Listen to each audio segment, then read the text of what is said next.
Traditionally, if you wanted to analyze your data in Business Central, for example, sales by customer, product or region, you often had to export everything to Excel, build your pivot tables, and then come back to Business Central.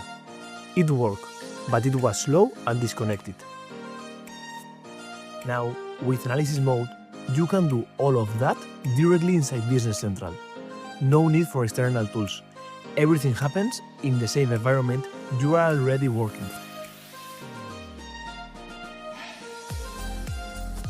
Here's how it works. You open a list page, such as sales orders.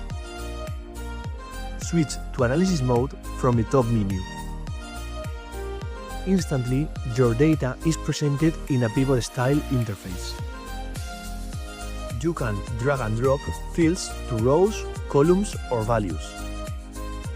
Apply filters to narrow down results, such as by customer group or by time period. And just like in Excel, you can quickly drill down into the details behind any number.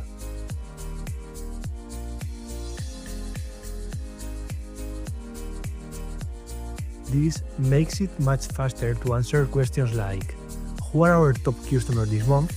Which items are driving the most revenue? Or are there any seasonal trends we should prepare for?